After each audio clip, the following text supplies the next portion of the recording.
Roe v. Wade was aborted in its 198th trimester, and we talked to pro-life activist Kristan Hawkins about what that means. The Supreme Court struck down a restrictive New York gun law, but now saloon fights and dueling at high noon are skyrocketing. We talked to Pete Hegseth about how the dirty commies took over our schools and made the kids say the Pledge of Allegiance. Sad. The January 6th committee is still going, and we found out Trump's slogan was really "grab them by the steering wheel." Ghislaine Maxwell was sentenced to 20 years, and the Clintons have already written her suicide note. All this and more on The Bee Weekly. Okay, let's see. Looks like we are doing the Bee Weekly. Yeah. So, Roe v. Wade special. Roe v. Wade overturned. Roe v. Wade has been overturned. Yes. And we're going to talk about our thoughts on abortion. It was the Dobbs decision, right? The Dobbs Dobbs versus Jackson's Women's Health Organization. Thank you, Travis. Wasn't Dobby that thing from Harry Potter that looks like an aborted fetus? He was a house elf, Oh, okay. but he was set free when he touched a sock. Oh, I see. As one generally is. Yeah. Yeah. I earned my freedom by touching a sock, as I am now. Is that how you escaped China? Actually, now that you mention it, that is the story. To house elf. What is this? You are all men, so we can't talk about this. We don't think it's fair because you guys don't have uteruses. Well, Yes. I have a uterus. Hey Babylon Bee listeners, Kyle here. Do you want to be a flag bearer for freedom? Because right now ADF is looking for flag bearers to help lead the fight against the Biden administration's policies in the anti-freedom attacks targeting our kids, churches, schools, women's sports, and First Amendment rights. Your monthly gift to Alliance Defending Freedom will help protect parents and children, female athletes, churches, and everyday Americans trying to live out their faith as granted by the U.S. Constitution. You can support ADF today by going to adflegal.org/BEE. That's adflegal.org/BEE. And as a thank you for your continued support to help ADF defend life, liberty, and our God-given rights, you will receive a 3x5-foot American flag. With this flag, show your support for the greatest country of all time, and your willingness to step up when our freedoms are under attack with this special gift for those who support ADF today. Claim your gift and help defend religious liberty and free speech today by going to adflegal.org/B. That's adflegal.org/BEE. All right. Well, now the women are here, or should we say birthing people, and now we can discuss Roe v. Wade being overturned. Yeah, men don't have the right to talk about it, so real women, doesn't matter if that's transphobic, then it's transphobic, but real women should discuss this, right? Well, it's scary because it's such a touchy subject that even when you're in supposedly a safe space, you still can't express your opinion. Maybe because one side's going to be angry if you're for it, one side's going to be angry if you're against it. Yeah. Mm-hmm. And everybody, I know the guys here have very strong opinions about it, but like I said, they have no chance of getting pregnant, so they don't have to. Must be nice. Yeah. I definitely feel for women. I think women take on a lot of the risk, like most of the risk, with every risk that you take when you have sex. So it's a lot on a woman. I do think that a lot of what's happening today, like the reaction is a lot of displaced anger. Women are mad that there aren't a lot of good men anymore.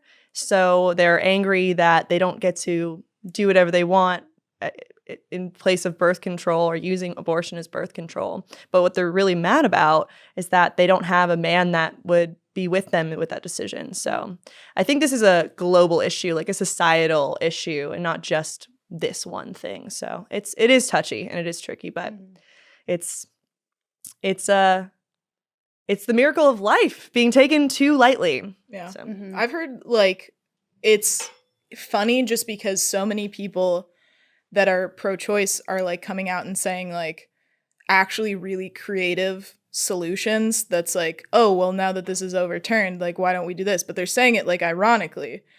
Some of the ones that I've seen that I really like are okay, well, if the baby is a human in there, then men should have to pay child support from conception. And sure, that makes sense. And it would hypothetically remedy some of that bad guy stuff that you were talking about, Chandler. But people aren't advocating for that seriously. And they're kind of just using this as an excuse to mope. and be mad about a decision that has already been made. So I think that there's a lot of stuff that we can be doing to actually like help the women who are in this like, you know, kind of troubled pregnancy state. Can I get you guys anything? Coffee? Can you get out of here? Kyle, go. Just go. Yeah, I also just think the reaction that we're seeing in Los Angeles and these urban cities they're losing their minds. They're piling onto the freeway, stopping random people on the freeway in a state where it is still legal. Yeah. It just makes no sense. Like, these people aren't educated and they don't even know what they're upset about. Yeah, they just saw it on Twitter, saw it on people Instagram. realize that. I think people think that abortion was abolished completely. Right. I think actually it works better this way, because if somebody is considering abortion, then they have to think about it much harder. Yeah. Like, do they want to make that trek? Do they want to spend the money to go to the states that Right. Or even before they have sex, they can think about, like, well, do I want to whatever, or do I want to be with do I want to even sleep with this person? I think that's where real women empowerment comes from, is like who you choose to that's lay what down used to with. keep guys in line, right? Yeah. That made them behave, because then you get sex if you're well behaved. But you got the floozies out there that just throw it to anybody, and they make it hard for a lady that's willing to wait, because Yeah. I think it's really funny watching the guys that are like, oh, well, I stand with you women. I'm getting a vasectomy now. Like, don't use this as your excuse to like shirk Do the it, responsibilities that come along with having sex. Like, men saying that makes me laugh so hard, because it's like essentially the same thing as like, hey, ladies, I'm going to wear a condom from now on. You're welcome. Why And it's haven't you done that? Like, you could have just done that. Yeah. And it's interesting, like, how men and women are, like, men, for them, like, an increase of, like, touch doesn't increase, you know, their loyalty to a woman. But women kind of think that if they increase, like, physical contact, that'll, you know, be a trade-off for increasing loyalty with their significant other. But that's not how men work. Like, men, if you increase intimacy, it does not increase loyalty. It does not increase that for men. Like, but for women, they think, and I think a lot of people are like, oh, like, I guess if I don't sleep with them, then we're not going to stay boyfriend and girlfriend. And they think like, okay, I guess I have to, or he'll leave me. Like, whatever the normal like cultural issues are that everyone experiences. It's like, that's not even how men work.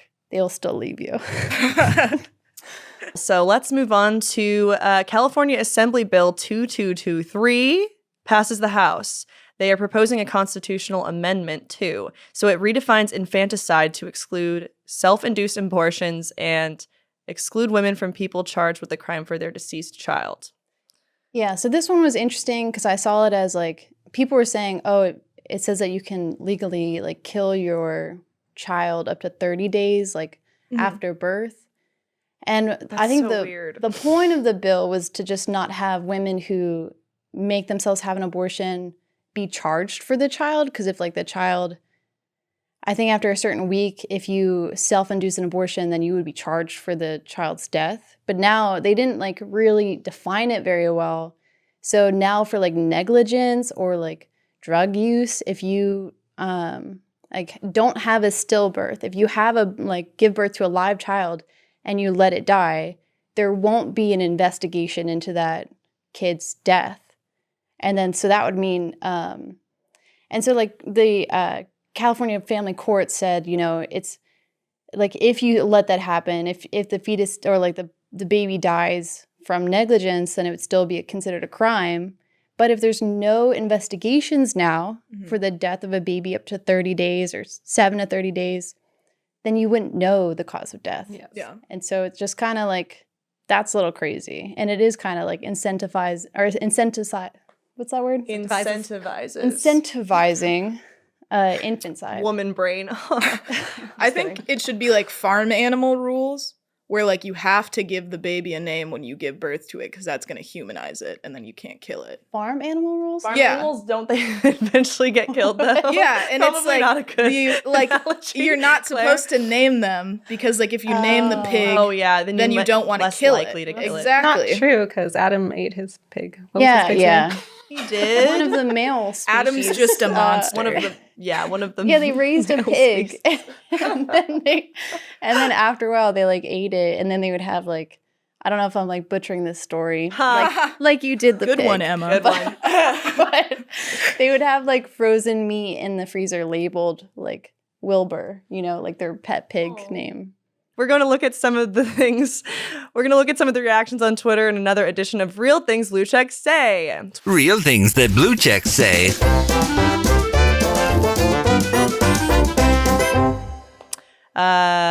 Andrew Tarantola, pretty little blue check there, says, burn down the Supreme Court. Oof. Nice. So And we're true. banned from Twitter. And now TikTok. Sorry, guys. So the next one is doxing Brett Kavanaugh, basically. I don't Oh know. my if it's- gosh. I don't know if it's blocked out on Twitter like that. No, I think No, that we we did just that. did It's that. We just up. did that. That So is I'm supposed to read so- his address. It Just Brett It's Brett Kavanaugh's star, address. That's really, wow. Eli Ehrlich said, Supreme Court assassination challenge. Good one. Nice. Oh. Who wants to read this one? Bettina, you're the closest. No, I'm just kidding. Yeah, go ahead. She's not read the the tweet, ambiguous. Bettina. She can get away with it. Oh my gosh. AJ says, doesn't this N-word realize his rights are next? Dun, dun, dun. Oh, wow. Let's see. Cameron Kasky, I don't know. How many people do you think have Googled Clarence Thomas' age in the past 24 hours? He is unfortunately younger than I'd thought. No specific reason I'm bringing this up. Can someone else explain that? Is he just waiting for He's him waiting to for him to die. He's hoping he's going to pull a Ruth Bader. I guess. That was a stretch. I feel like that was, yeah, anyway. Gonna be a lot more kids for their school shootings now. No, not Devin Sawa. I had such a crush on him. That's you can't be super upset about gun control and super upset about school shootings and then also make tweets like this. You don't get to play both sides. Yeah. That sucks. It's a You tricky suck, time. Devin Sawa. The timing was really, really too close with all the gun violence recently and this happening, but it's not the same. But And then what's the argument? Okay, then they should just not exist. You should Yeah, just kill them before school the shootings school are shooting. a late-term abortion. That doesn't. You would never see that tweet. That would be Yeah. Yeah. Oh, I don't even want to try saying this guy's name. Waluigi. Luigi de Rey. Every church must burn. Everyone. Carlos Maza says fascists literally do not care how hard you vote.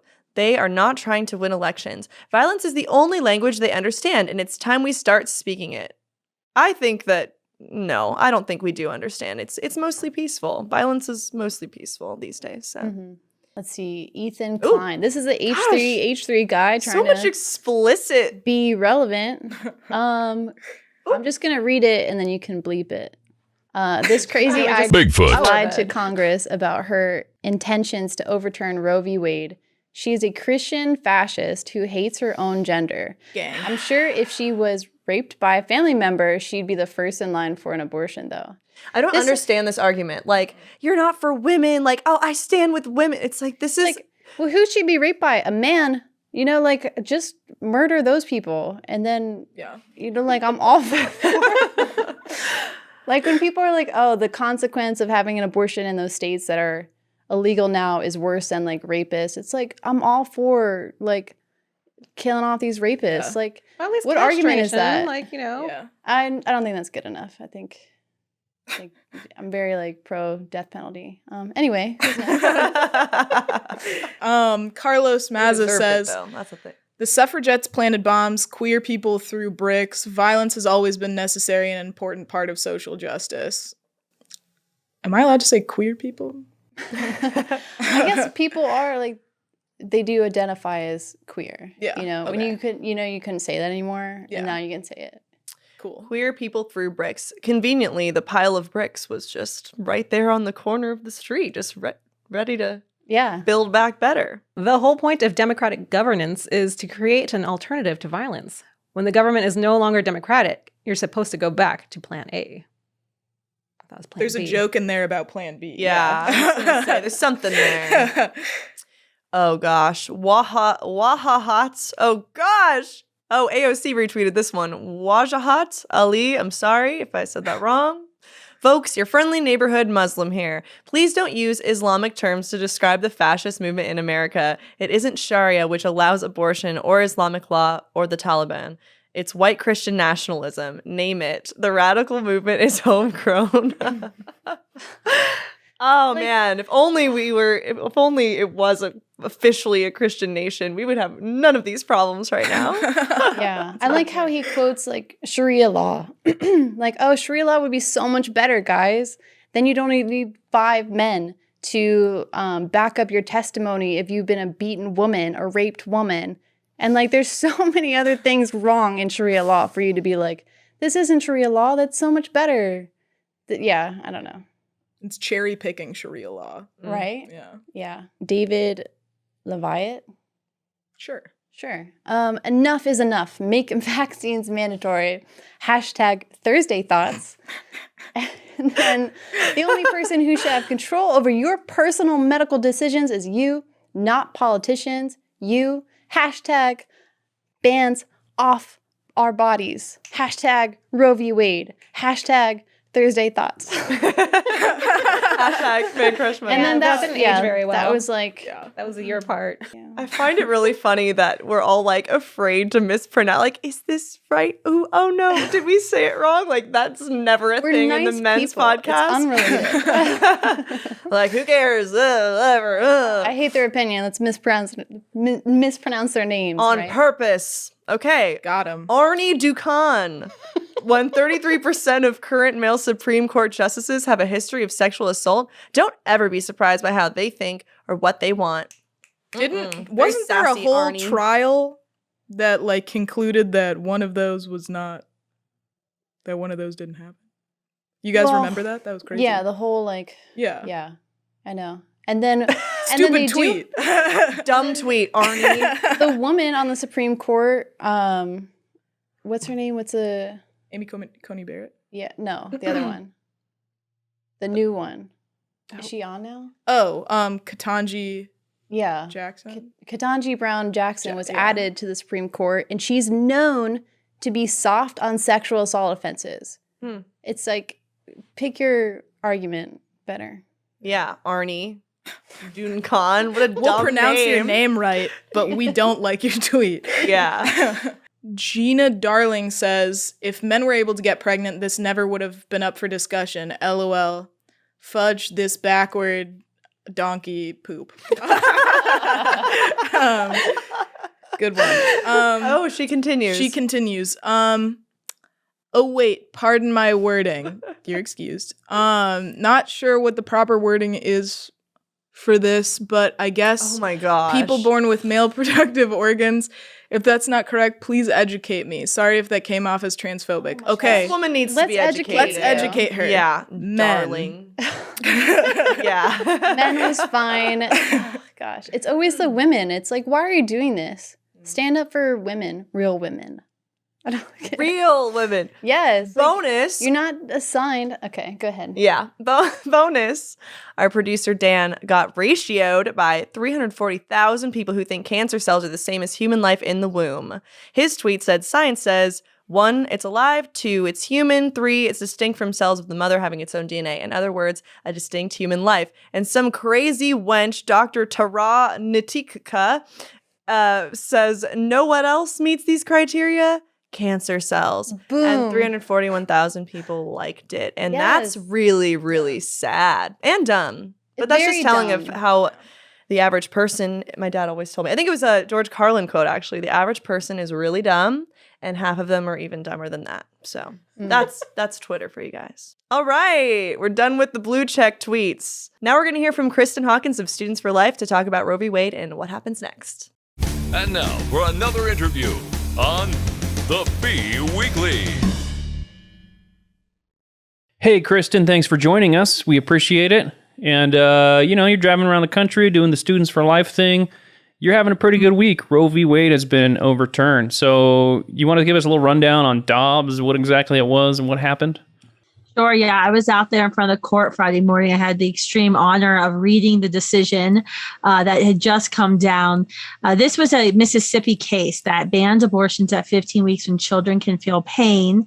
When the state of Mississippi, though, got to the Supreme Court to defend their law, because, of course, anytime you pass any law trying to save babies, the pro-aborts, Planned Parenthood, immediately would sue. But at the Supreme Court this December, Mississippi actually went further. And they said not only should the court uphold our law, because it makes sense to protect these preborn children, but they just need to get rid of Roe completely. Roe and Casey, these decisions that said that 7 men on the Supreme Court got to dictate abortion laws for everybody else, that needs to go. I mean, those were decisions weren't even based on actual science. And that's what happened. The Supreme Court said, you know what, you're right. This decision is best determined at the states.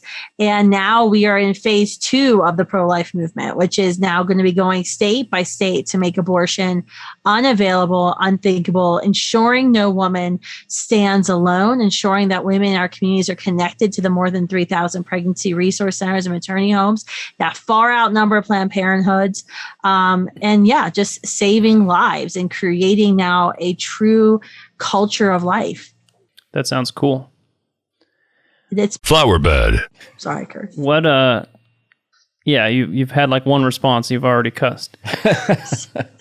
What are our chances of getting abortion banned here in California? You guys will be the last state. And I mean, I'm here in Idaho and I'm surrounded by Californians and escaping your state. So the good news is the people who are coming to Idaho don't seem to be corrupting the state. The bad news is you're being left with the most fringe people, the fringe.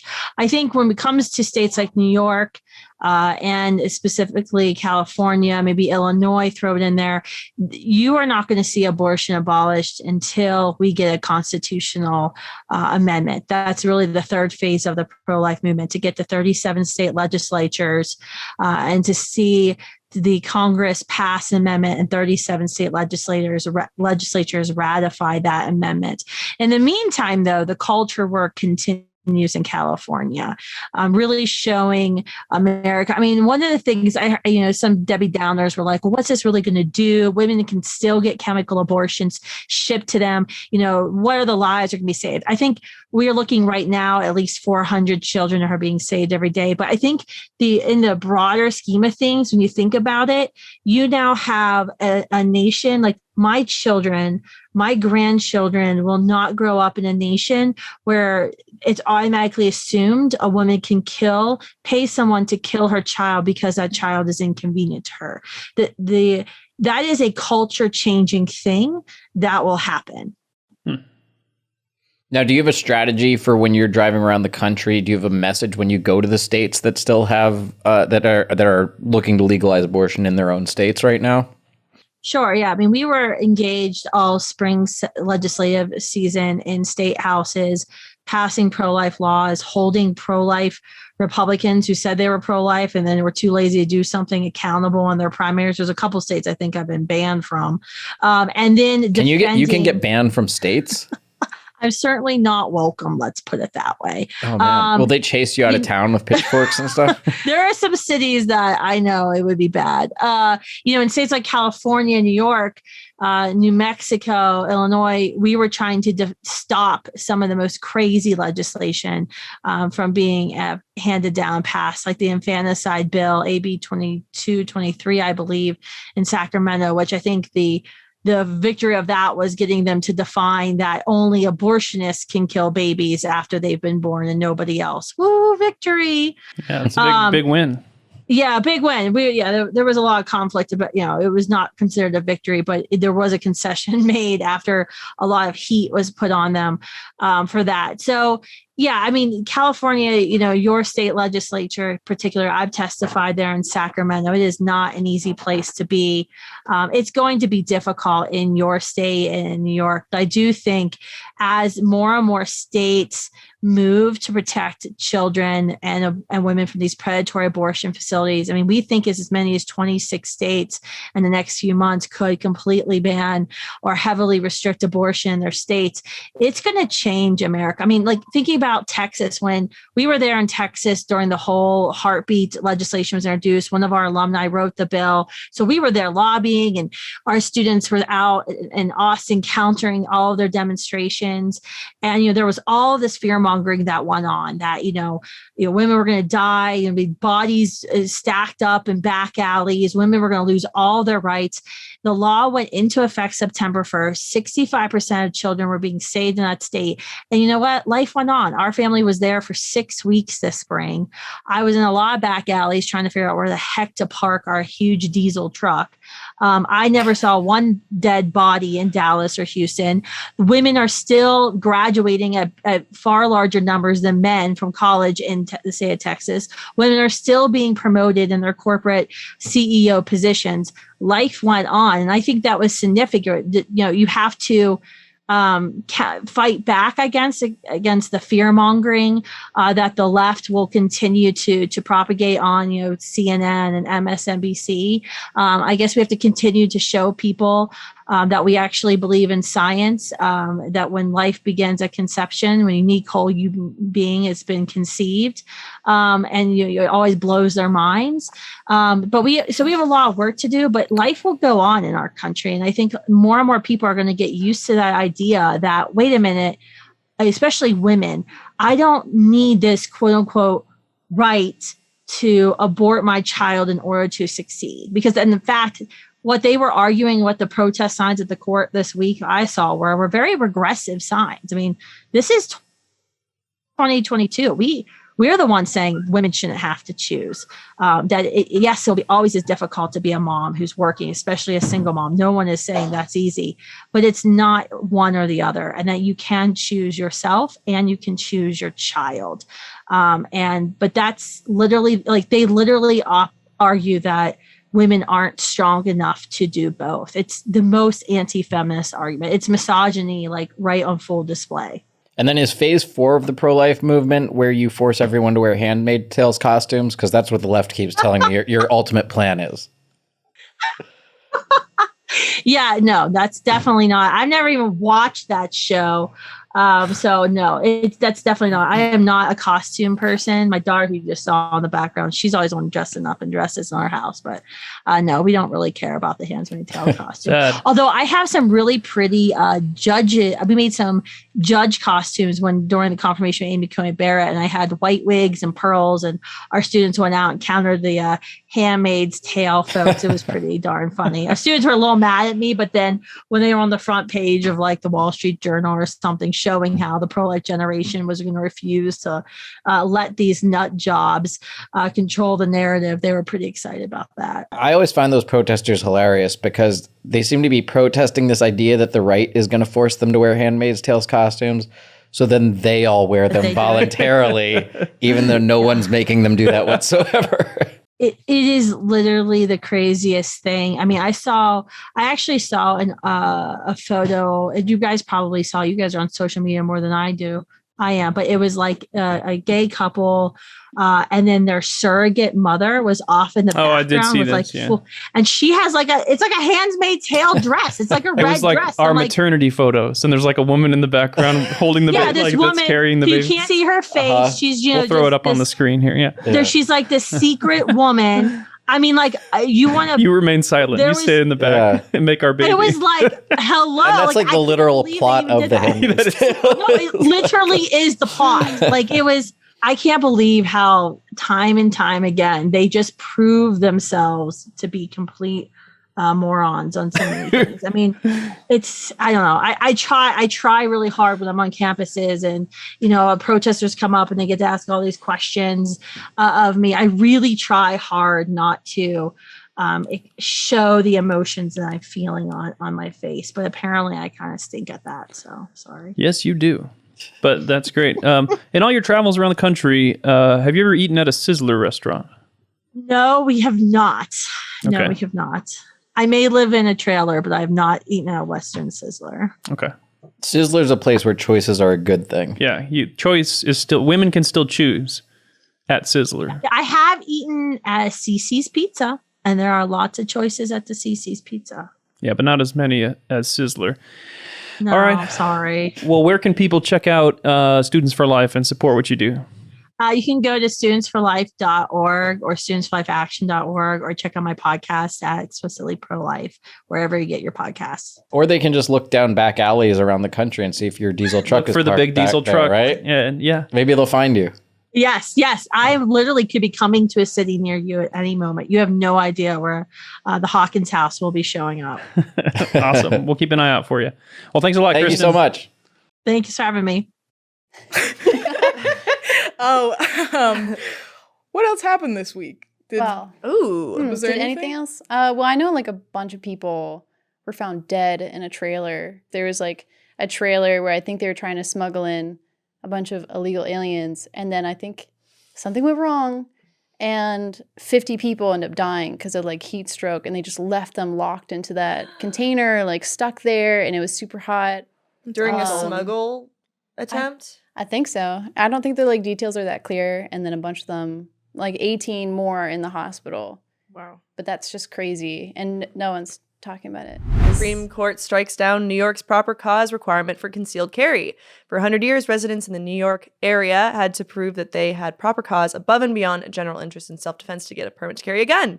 And New York's law effectively made concealed carry impossible outside of the home. That's what we currently have in California. You have to prove that you, beyond just regular self-defense, you have to prove that your life is in danger to justify a concealed carry permit.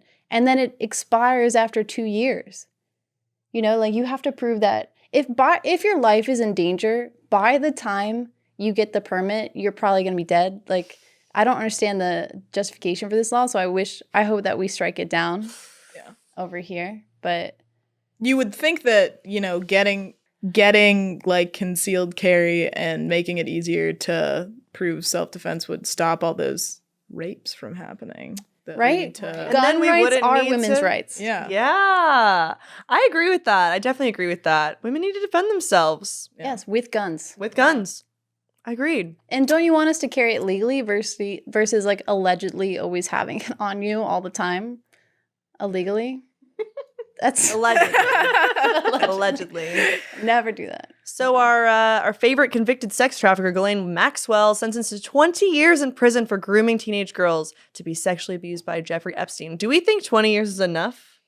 No. Not if she's going to be killed in a couple days. Well, she's going to get disappeared, though. I mean, Yeah, she's she's going gonna to get- suicide, She's going to obviously. get suicided. Yeah. That's I mean, we exciting. should do a pool and like see like 1 week, 2 weeks, or like a couple of months. Like, what do we think? Like you guess when someone's like babies due, like we'll guess like when her suicide's happening. Is I that think too I need dark to of a go to comparison? confession if I put up money for that. Yeah.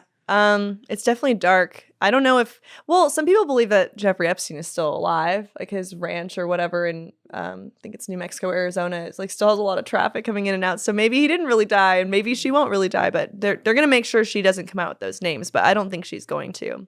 I don't get, where, like, what about all the people that she trafficked too? Like, it can't just be to It's definitely Jeffrey not just Epstein. one. That's crazy. Like, we all watched the documentary, which is 100% true. And all those people should be tried. The Netflix death documentary, penalty. I think it was Yeah. pretty light. I think they left out a lot of But detailed I mean, it's information. bad enough, like Bill Clinton and Andrew. Oh, yeah. Prince Andrew. Yeah. So we'll see what happens there.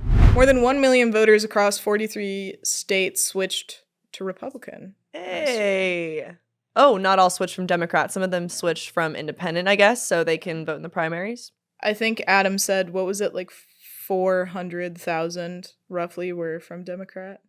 Yeah, well, or at least like 4,000? like 400,000. Oh, okay. You had Republicans also switch to Democrats, but the amount of Democrats that switched to Republican is like, I think a net of 400,000 out of that million. Like, I don't know. It was all like different. You couldn't really find an article that had like the real information, but a lot of people switched there to Republican. Basically, is all you need to know. This one's really funny. I was actually having a DM chat with somebody who used to work for Trump and knows this chick, Cassidy Hutchinson. So Cassidy Hutchinson says Trump reached to grab the steering wheel when a security detail refused to take him to the Capitol and lunged at his clavicle. And he said, "I am the effing president. Take me up to the Capitol now." He tried to hijack his own car. But he didn't curse, so like we can appreciate him. Yeah. We love a classy president.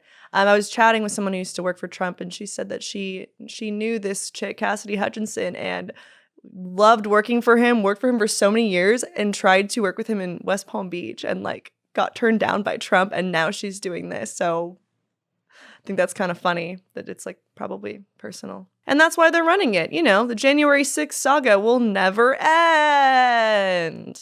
Yeah. Well, at least lead Secret Service agent says Trump did not do that. And he will testify. Yeah. He did not try to commandeer the car. Oh, that's funny. Bettina, do you want to read the banger of the week? All right, we're going to the banger of the week. Banger of the week. Dems pause January 6 hearings to call for insurrection. What a banger. Wow. And Kyle wrote it. Good job, Kyle. Wow. Oh, let's redo it so we can laugh now. Insurrection. The bomb of the week was... Bomb of the week. Tragic true crime podcast forced to cancel this week's episode as no horribly brutal murders happened. Baltimore still exists. I refuse to believe that would ever happen. Kyle also wrote this one. So. Oh. Do better, Kyle. All right, so we're going to do our Sizzler Facts. 12 weeks ago, we debuted a breakthrough new podcast segment called Sizzler Facts. Here is this week's Sizzler Fact. The first Japanese Sizzler steakhouse was opened in 1991 by Royal Holdings Company Limited, a Fukuoka-based food service company.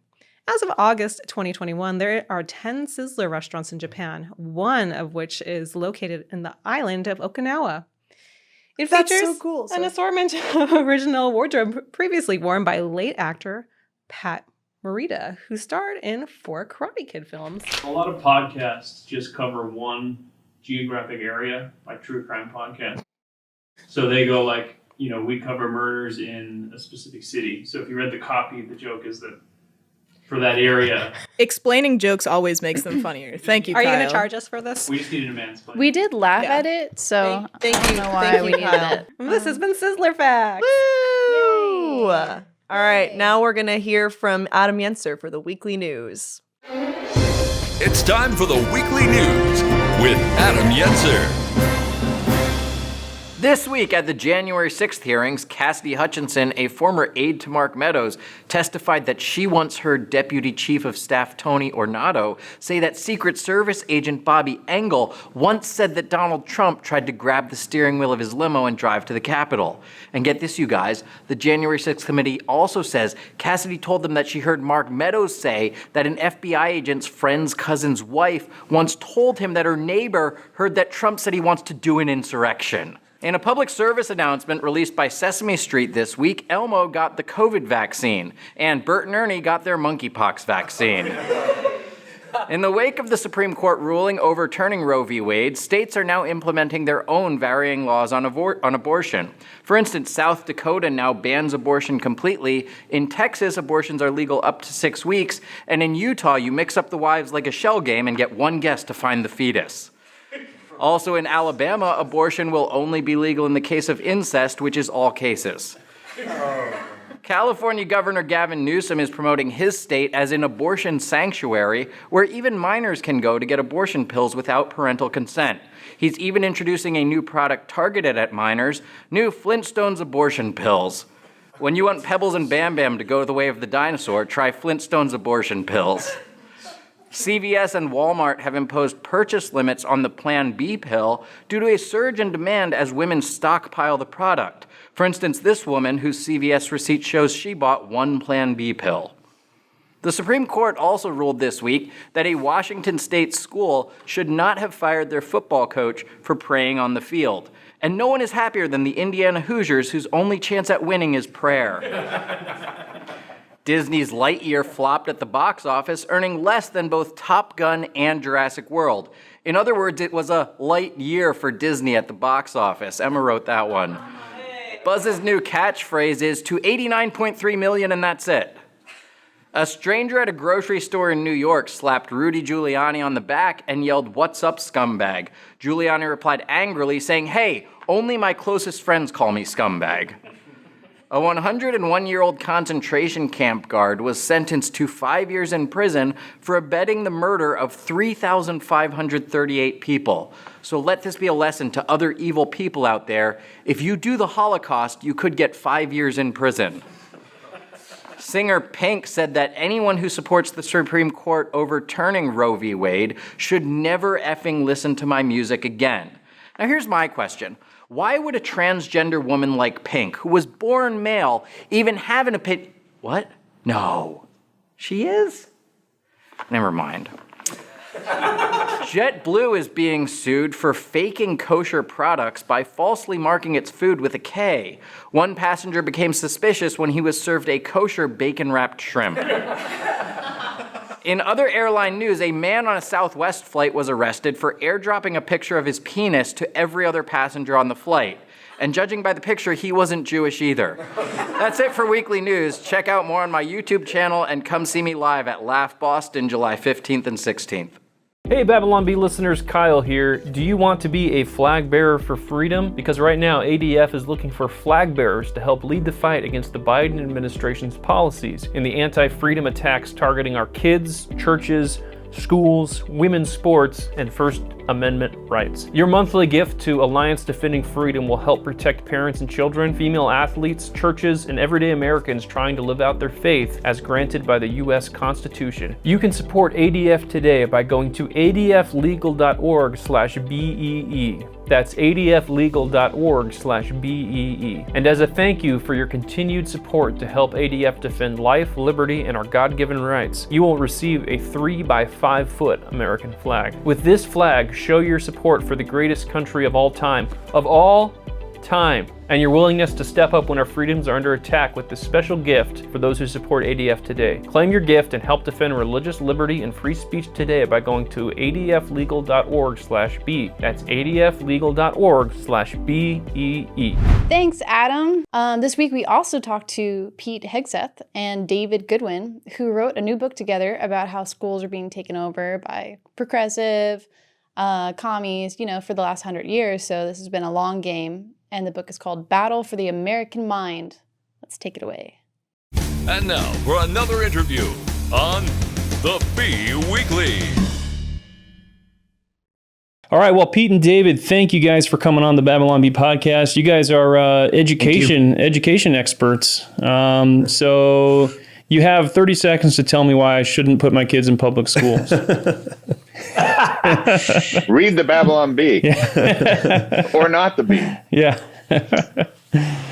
That's about right. Satire has become real life. We are characters of ourselves, and it is our youngest kids that will soon be, your kids may soon be featured in the Babylon Bee because they're spewing what they were taught to learn in a 5th grade classroom, and it was only reinforced after that. It's as bad as you can imagine and worse inside. They're not even public schools, they're government schools, and they're totally controlled by the pipeline of every institution on the outside. So how bad is it? I mean, do you think most people have really a concept of how bad it's gotten, or would you say it's worse than most people imagine? Worse. It is, the reason we wrote the book is the first step to recovery in any process is understanding the depth of your problem. And I think a lot of us, David talks about it often. It's the same thing with Congress. Oh, Congress is garbage, but I like my congressman. A lot of people say, well, public education is bad, but my school's okay. And I think a lot of parents and community members are lying to themselves because they don't want to fully dig into what their kids are learning. And it's not just public schools, it's private schools. Some of them are the most woke, even Christian schools oftentimes. Take a look under the hood, and you're going to be scared by what you see. And we hope to provide an alternative. Can you take us into the progression of how we got to this point? I mean, you see the boomer memes or the bumper stickers like, God help us in schools. Well, I can't come into schools because you kicked me out. And is that accurate? Because now I'm starting to feel like maybe that's more accurate than I used to give it credit for. It's accurate. It just happened a lot longer ago than most of us realized. I think where Pete and I kind of had fun with this project was that when we started to talk, the 1960s get credit for a lot of the evils in this country, and some of it was then. But my thesis worked its way all the way back to 1915, dating to when the progressives formally started to target education as a place for secular humanism to rise, and they knew that the first ingredient they had to take out was something that Pete and I call in the book the Western Christian paideia. It's really just the sort of the affections of the soul that are kind of cultivated in children when they're young, and even all the way up through high school and college. And that used to be a Christian paideia, and it has been reappropriated then into an American paideia, and then as we pass the torch on through the 1960s, Pete picks up in the book, and Pete, I'll let you talk. We're in the culturally Marxist paideia now. They've consolidated control of the commanding heights. They don't have to hide it anymore. God's long since gone, not even just gone, but rejected and scowled at. And there are alternate religions at the forefront, whether it's climate change, whether it's genderism, whether it's any form of social justice. We're training raised fist activists who believe the world might end in 10 years and America's inherently racist place. That didn't come by accident. It's not like a couple of teachers got together and said, let's do the CRT thing. Hemingway once said it happened gradually until it happened quickly. And COVID-19 brought parents into the classroom through their computer screens, and they were finally seeing what their kids had been quietly learning, and they saw it out loud. And I think it's created a backlash, and we're trying to explain that reality that parents have been confronted with. So one thing I've always wondered is, because this has been a long process, I mean, like 100-year process, that's kind of mind-boggling. Was this a handful of people? I mean, were there actual people who got together and said, this is our 100-year plan to take over American education? Was it a conspiracy in that sense, or was it more like something that kind of happened naturally, like just the entropy of the human condition where just things kind of disintegrate and fall away? Bunch of people getting together in a smoke-filled room. Yeah, where they weren't like hooded people, like in a dark room, like sacrifices to Satan, and that's what my money's on. I think that was what surprised me. The story that I tell early in the book is that I had heard quote from an early progressive who wrote in about 1915, where he said that the progressive's goal was to gain control of the plasticity of the child. And that seemed a little scary to me. So I went to find the book or the magazine, The New Republic, in the library.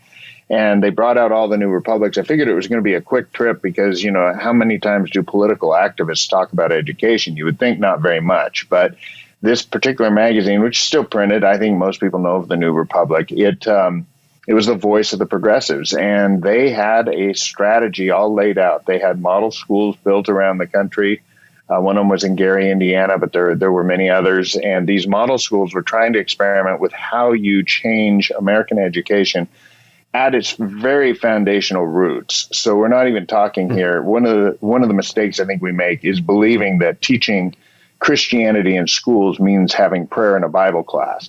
What they were doing is realizing that the entire basis for Western civilization was holding back the progressive vision for the future. Now, I don't know if they knew it was going to take 100 years, but they knew they had to control the vision of the good life, and they knew they had to bring it under the domain of the progressive humanist idea and not the Christian idea.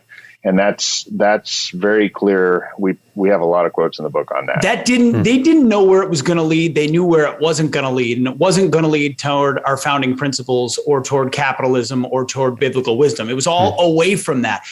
We dealt with that word conspiracy because it wasn't a bunch of guys in a smoke-filled room saying, here's our plot for what the world's going to look like in 2022. It was actually a bunch of atheist, unhappy European nerds, for the most part, that came over and imposed all these really sick, bad Marxist ideas that never worked anywhere else. But they thought the fertile ground of tolerance inside America would allow them to promulgate these ideas. Some of them looked less radical than the communists and the anarchists that ruled in the early part of the 20th century through political assassination. So it's that they chipped away and then took control of the institutions, always handing the ball to the next person who was going to further move progress forward. And you hinted on it in your question. It was always an undermining of the understanding of original sin of human nature, that we are fallen and not perfectible. They believed through enough education and cultivation, they could perfect the human mind and bring across equity. It's the same ideas you hear today of utopia and equity and humanism wrapped up in a little bit of a different form 100 years ago. I think of people like C.S. Lewis during that time. They kind of warned about this, in the Abolition of Man. He warned about what was happening in academia. Were there other voices that were kind of warning us about this? Why did it take 100 years for people to kind of get wise to this? C.S. Lewis was a Christian author, if you guys haven't heard of him. That quote from the Abolition of Man's in the book. So, yeah. All right, so you have heard of him. All right. I mean, David, you can lay it out. We lay out a full page, 1 or 2 pages in multiple sections where we said we were warned. And David, you could probably rattle them off better than I can. But from Abolition of Man to Ideas Have Consequences to Johnny Can't Read to Closing of the American Mind. But a lot of those were at the higher level of academia, ivory towers, higher education, a recognition of the takeover there. And we had tip to those folks, like, you're on it. You were right over. But what I think they missed was how intentional progressives initially targeted our youngest kids, knowing that, and this is a foreign word, paideia, there's no translation in English. It's a Greek word that's long since been forgotten because we don't study Greek or Latin, and it doesn't have a direct translation. But it really means the enculturation, education of our youngest kids and what we teach them to value, what a good life looks like. And they knew if you change that imprint, you have a better chance of changing what type of person you have when they're an adult, as opposed to trying to convert them when they're in college or in higher education, where you have a lower success rate.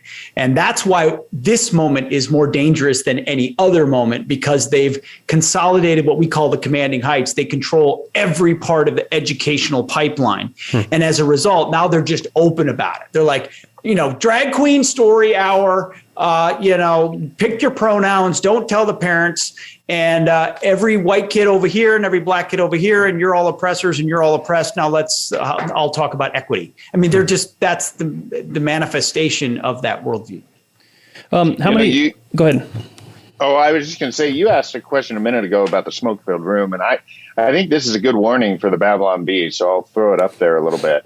One of the funny things is, when we started this research from 1915 to 1920, think about this. The progressives were just getting started. They didn't know anyone would dig up their magazines and look back and see what they were talking about. It wasn't done in a closed conspiracy. It was done out in the open in this publication that was going out every 2 weeks between the editorial board and a bunch of progressives. So it's all very laid bare. It's kind of like the Babylon Bee may someday be seen as the beginning of the Christian transformation. All right. And people will be criticizing you guys.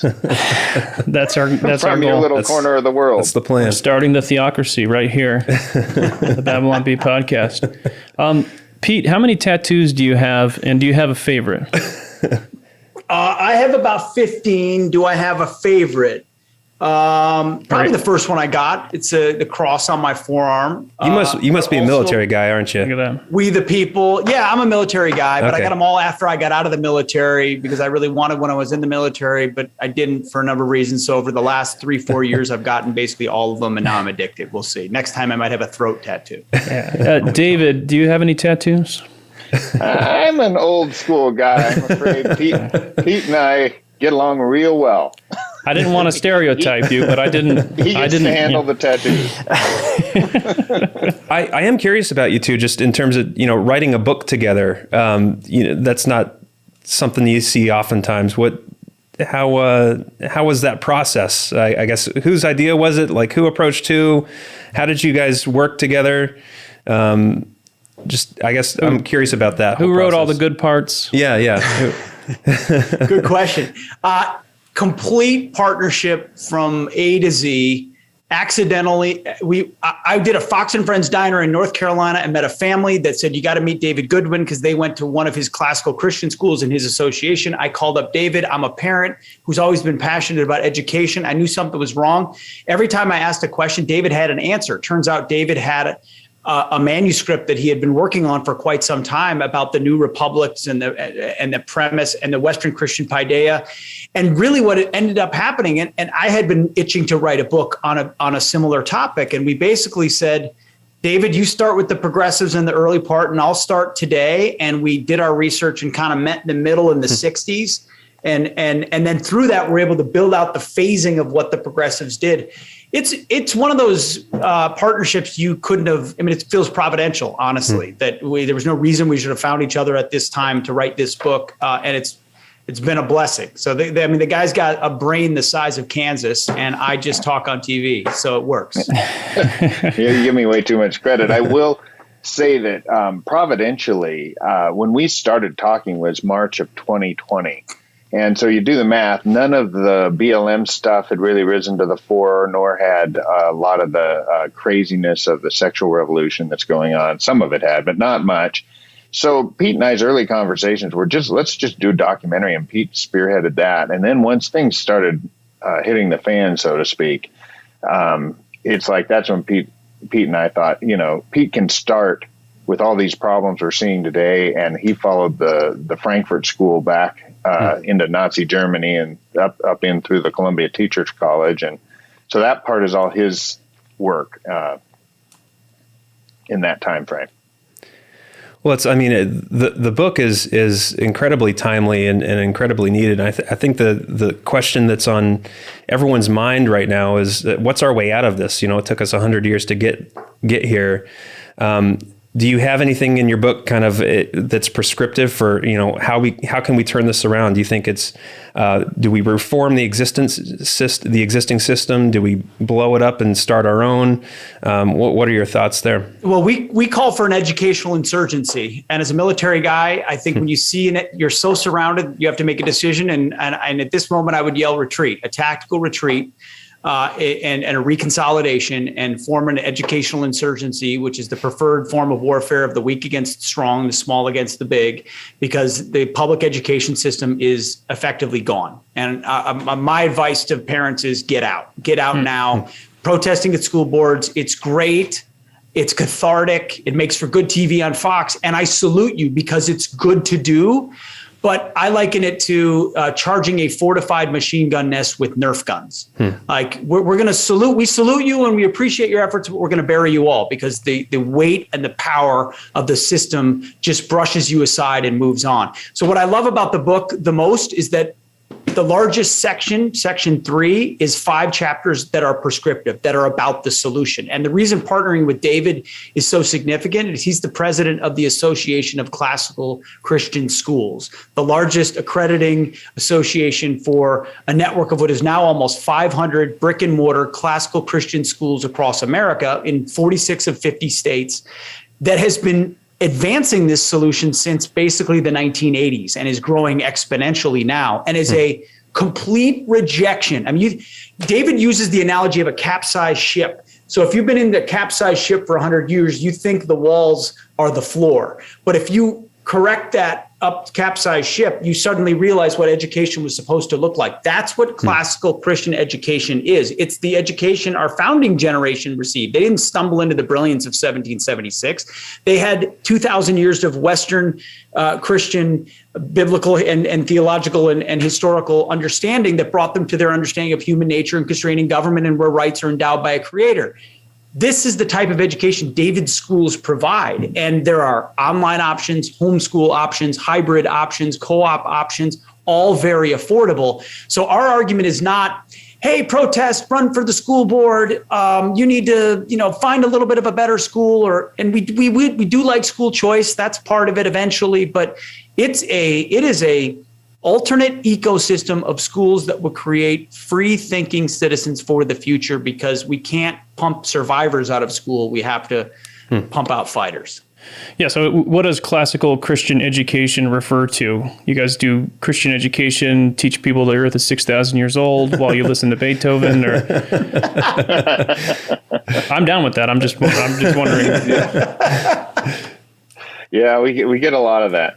Some people try and create a distinction between the classical part and the Christian part. They're really not distinct. It's a uniform form of education that existed for 2,000 years when the early church adapted the Christian or adapted the Greek educational model into the Christian world, and it had been practiced almost continuously since the first century. What it does is it uses the 7 liberal arts. So, I mean, if you ask me this question, you're going to get a long answer. I'm going to try and make it short, but it uses the 7 liberal arts. You have 30 seconds. Train students how to think well. Teaches them some original languages like Latin and Greek so they can read the original works. It's great books oriented, so it seeks the wisdom of the great conversation of the past. It does a lot of Socratic teaching in the classroom where students are engaging in the thought process. They're not just being told what to think. And it integrates the Bible throughout the entire thing. So it's not like we have Bible classes appended into our curriculum. It's throughout the curriculum because it's the central part of what we do. The first thing you're going to think when you walk into a classical Christian school is, why can't I go back to school? And I don't say that lightly. I say that when I walk into my kid's school. I went to public school in the 90s. I didn't know I got a progressive education. And I didn't realize until this project how unprepared I was based on the education I received. So instead of a math problem that's like there's 6 genders in the classroom and then 12 more genders get added, it's more like Jesus has 6 disciples and then he gets 3 more. So that's the classical Christian part, I guess. It's a little bit more straightforward. Okay. Absolutely. Yes. Well, that makes a lot of sense. Well, everybody check out the book. It's Battle for the American Mind, Uprooting a Century of Miseducation. Now, if you guys are willing, at the end of every interview, we do rapid fire 10 questions. The 10 questions. Here we go. Absolutely. And we'll just go back and forth. So, Pete, have you ever met Christian rapper Carmen? No, but I listened to his CDs as a kid. Oh, great. Oh, yeah. Awesome. All right. 1 point for Pete. David, have you ever met Carmen? No. All right. Well, Pete won. I think I may have heard. I'm not sure. All right. Question 2 for Pete. Are you a Calvinist or an Armenian? I would fancy myself more of a Calvinist, although at this point I don't dig in too far into those distinctions. Good answer. All right, David, what about you? That's a little more over my plate. I'm a Calvinist. Great. All right. I like these people. Kyle likes you a lot. All right. Pete, you get to add 1 book to the Bible. What is it? Add 1 book to the Bible? Yeah. Not one of the Gnostic Gospels, which were rammed down my throat when I took Christianity a course at Princeton as a freshman. I wouldn't add a book to the Bible. I don't have a good answer to you on that. Okay. All right. Completely unrelated question. What's your second favorite book besides the Bible? Smiling Through the Cultural Catastrophe by Jeffrey Hart. It's about the convergence of Athens and Jerusalem. It was given to me 15 years ago and introduced me to the whole idea of Western civilization. Oh, awesome. Wow. David, you can add 1 book to the Bible. What is it? I'd probably put the Maccabean books in there just so that we've got a gap filler between the Old and New Testament. Great. Nice. All right. For Pete, cigars or pipes? Neither. Old school cigarettes, but I'd go cigars. All right. David, what about you? You look like a pipe guy to me. I at the same have time. a pipe, but I like cigars too. 1 in each hand. I like it. Pete, you get to hang out with any 3 people, living or dead. Who are they? It would be Jesus. Sorry, you can't pick Jesus. You can't pick Jesus? Yeah, okay. Yeah. Living or dead. George Washington, for sure. Oh my goodness. I would pick Baldwin, the King of Jerusalem, who led the first crusade in 1099. Not Alec Baldwin. We get that answer not all Alec the time. Baldwin, King Baldwin of the crusade. And then whoever had the best vantage point to the Passion Week of those 7 days, I would want to meet them and get a firsthand account. Oh, awesome. Great. David, you get to hang out with any 3 people, living or dead. Who are they? You can't pick Jesus. Is C.S. Lewis off the... No, you can pick C.S. Lewis. He's not Jesus. Okay. Probably Mortimer Adler, C.S. Lewis, and Dorothy Sayers. Oh, there you go. Great. Nice. All right. For Pete, whiskey or beer? Gin, but if I had to pick 2, I'd probably go beer. All right. David? Single malt Scotch. Nice. Great. Drinking, smoking Calvinists. I love these people. Pete, what would be the first thing you would do as president? First thing I would do as president. Wow. I might, considering our book topic, I would completely overhaul the education systems, probably abolish teachers' unions and the Department of Education, and restore Bible and prayer reading in schools if I had such a constitutional authority, which I probably would not. I don't know if that's a good answer, or sufficient answer or not. I would probably advocate for Article 5, which would convene a constitutional convention to rein in the size and scope of government, according to Article 5 in our Constitution. Great. I'd vote for you. I'd vote for you too. David, what would be the first thing you would do as president?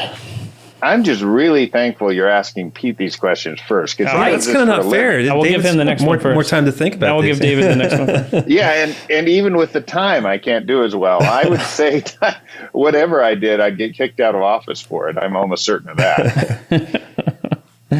All right. So, David, I'll ask you this question first here and give Pete some more time. I had to say it. Have you ever punched anyone or been punched?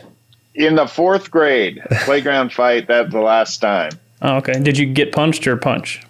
One went one way, one went the other, and we both thought better of it. That was it. All right. Pete, what about you? Yes and yes. In infantry training, that's a part of it through combatives. So given punches, taken punches, although never in the heat of actual combat. And then, of course, I had brothers, 2 of them. And when we couldn't resolve things and I was done with the whining, we would shut the door and have it out. And I'm sure plenty of punches were exchanged. Great. Okay. Question number 9, Pete. You get to go to one concert, any band in history. Who do you go see?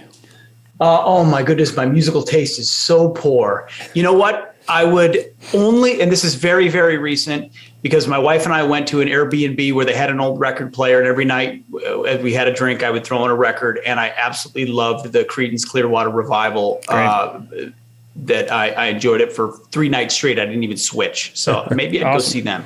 Great. Nice. David, you get to go to one concert, any band in history. Who do you go see? Oh, it's got to be a whole band. It could be a composer, singer, any musical, whatever. Oh, I didn't think about that. Oh. Too late. Johnny Lang or Eric Clapton. Great. Nice. Stevie Ray Vaughan. Let's see. I got to pick one. You really? Yeah, one. I'll go with Stevie Ray Vaughan. There you go. All right. All right. And the 10th and final question, and this is the big one. David, I'll ask you first. Do you accept Jesus as your Lord and Savior? Yes, I do. We got him. We got one. All right, let's see if we can get Pete too. Yes, I do. Absolutely. All right. 2 new converts, 2 baby Christians, and thanks, guys, for coming on. That was the altar call. You know what? You guys must be Baptist if you finish the service with an altar call. Yeah, every head bowed, every eye closed, all God's people. Well, we're non-denominational, but that just means we're Baptist. But Exactly. All right, everybody, check out the book, Battle for the American Mind. Thank you guys so much for coming on. We really appreciate it. Thank you. Thank you. We love the bee. All right. We do. Bye, Pete. Bye, David. That Thanks, was great. guys. Thank you. Loved that. All right, now we're going to move on to hate mail. Ooh, my favorite part of the show. I really miss Adam Ford. In response to our post about more Mormons waiting till later in life, like 22 to get married, someone responded on the Instagram, "Why are you so rude towards Mormons?" Because it's easy. Man. Okay. Should I filter my response to that, or I wish I could just respond. Respond. If I was gonna respond, I'd be like, you know what? Don't get your white panties and underlying clothing in a bunch. Emma, whoa. Sounds too much. Wow. Yeah, don't worry. Other religions have that. All right, so for our subscribers only, we're going to continue with the bonus hate mail. So if you're not a subscriber, consider subscribing at babylonbee.com/plans. Coming up next for Babylon Bee subscribers. All right, the bonus hate mail. Oh, this was my favorite. This was my personal favorite of the week. I was exposed to it by Dan. It was very strange. Yeah. It was a rap video of demons, but it was Western somehow at the same time. First thing you would do as president? Realistically, number one thing, get a priest to come in and bless the White House, because there are ghosts in there, and I don't want that. This has been another edition of the Bee Weekly from the dedicated team of certified fake news journalists you can trust here at the Babylon Bee. Reminding you that someone out there knows something about Carmen, and we're going to find them.